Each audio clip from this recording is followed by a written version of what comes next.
Chapter 24. The Red Goblins Get a Shock.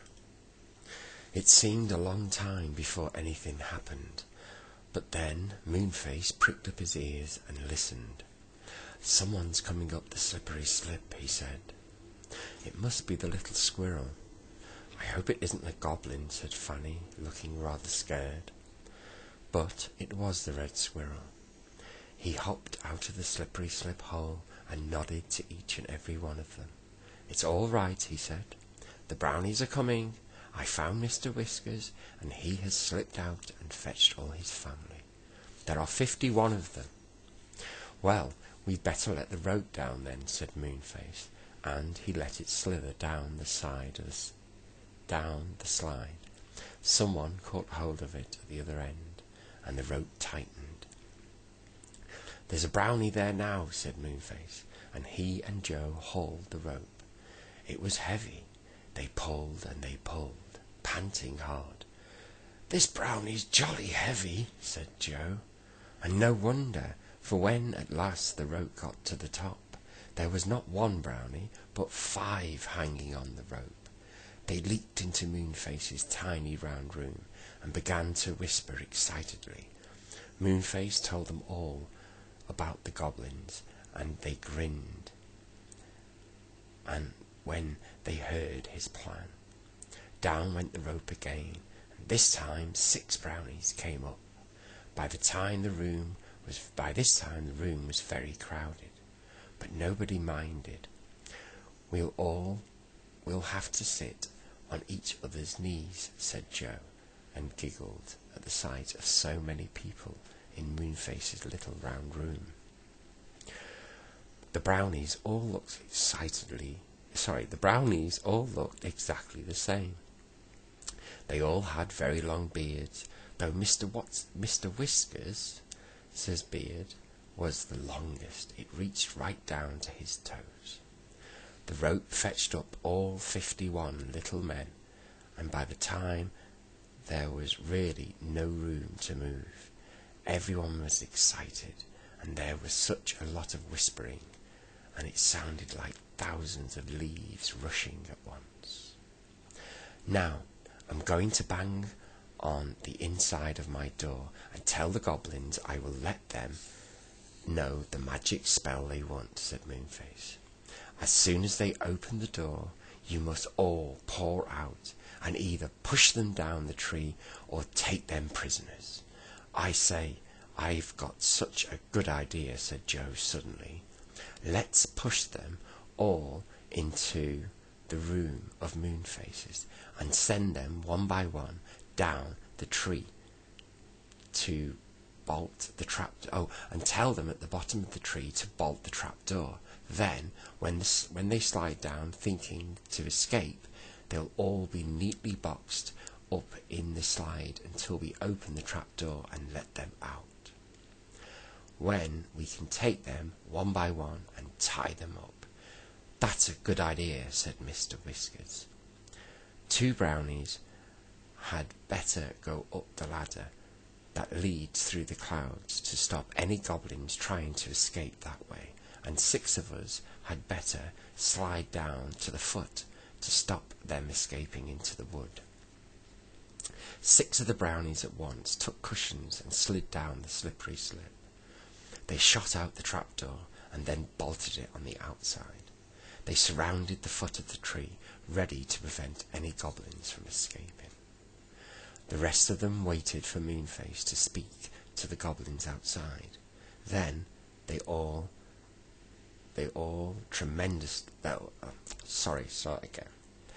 The rest of them waited for Moonface to speak to the goblins outside. They were all tremendously excited. Moonface banged on the inside of his door. A goblin outside shouted to him, "Stop that noise!" "Let me out," cried Moonface. "Not till you tell me any magic spell you know," said the goblin.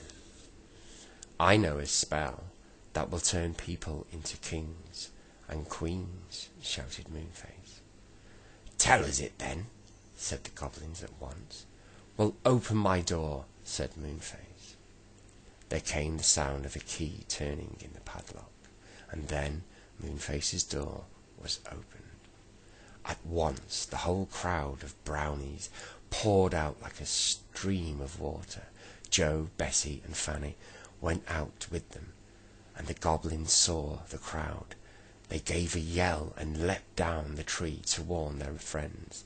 2 brownies leapt up the ladder and sat there to prevent any goblins from escaping to the land above. Joe, Moonface, Bessie and Fanny climbed quickly down the tree to let out all the people locked in their houses. How glad everyone was! Mother Washalot was very angry and began Mother Washalot. 2 brownies leapt up the ladder and sat there to prevent any goblins from escaping to the land above. Joe, Moonface, Bessie and Fanny climbed quickly down the tree and let out all the people locked in their homes. How glad everyone was! Mother Washalot was very angry at being locked in. "I'll teach those goblins she locked them in," she shouted, and the old dame picked up her washing tub and began to throw water all over the goblins climbing about the tree. With the shock of them, Joe couldn't help but laugh. He unlocked Mr. What's-his-name's door, and out came Mr. What's-his-name, shouting and raging, followed by the saucepan man. What's-his-name seemed to be all fists, and he flew at the goblins and began to pummel them as if they were beating a carpet.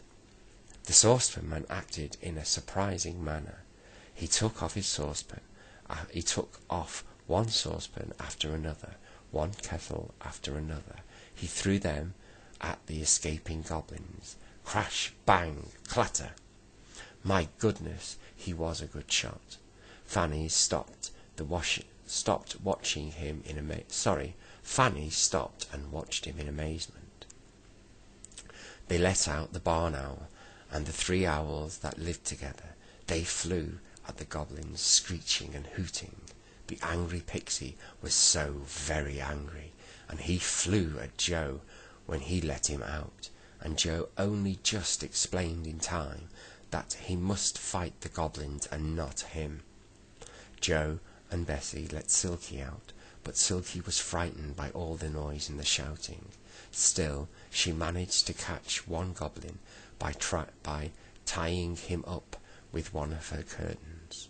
Silky and Bessie then took the goblins up the tree and pushed them into Moonface's room. Then he found the slippery slip. He slid down it in delight, thinking he could escape. But, alas for him, he stopped at the bolted trapdoor, and there he stayed. Unable to climb up to get out, many other goblins were caught that way too. They tried to escape from the brownies by running down the tree to the wood, but they found 6 strong brownies at the foot, and they climbed up the tree again to escape into their own land, and there, of course, they found 2 brownies at the ladder, who pushed them straight back down again. So into Moonface's house they all went, hustled there by Joe, who took great delight in pushing them in. One by one they tried to escape by sliding down the slippery slip, and soon the slide was crowded with goblins, piled one on top of one, and others on top of others. Down came, and soon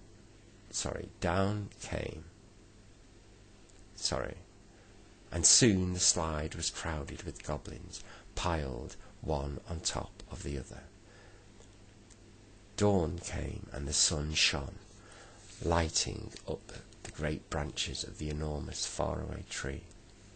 "Now we can see if any goblins are hiding anywhere," cried Moonface, who was thoroughly enjoying himself. So he and the brownies and Mr. What's-his-name looked into every hole and corner, behind every branch and turf of leaves, and pulled out any hidden goblins there. They were marched up to Moonface's room and pushed down the slippery slip. Soon there wasn't a single goblin left. They were all piled on top of one another in the slide, most uncomfortable and frightened. There, said Moonface at last, pleased with himself and everyone else. We've got them all. My word, I'm hungry. What about having a good meal? Look, called Silky, waving to a lower part of the great tree. The faraway tree is growing ripe plums just down there. What about having a feast of those? Good, said Moonface. Squirrels, go down to the 6 brownies at the foot of the tree and tell them to come up.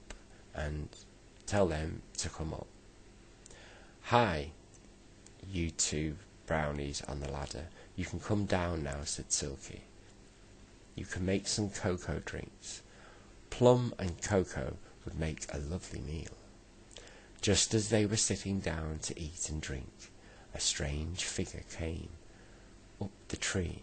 He was thin and ragged and hobbity, but his face beamed as if he knew everyone. Who's that? Said Fanny at once. Don't you know? Said Moonface, staring. I seem to have seen his face before, said Bessie. He's a funny-looking creature, said Joe. He looks rather like a scarecrow to me. The ragged man came up and sat down on a branch nearby. He held out his hand for a cup of cocoa. Who are you? Said Moonface. What's your name? asked Silky. Play a game? Said the thin man, beaming. Yes, certainly.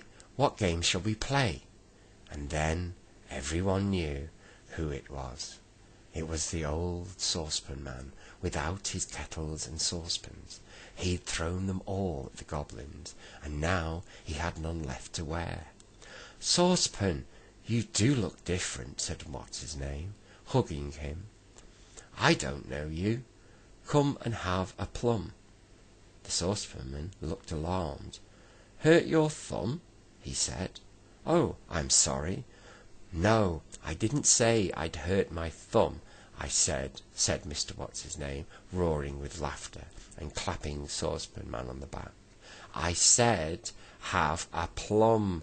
A plum.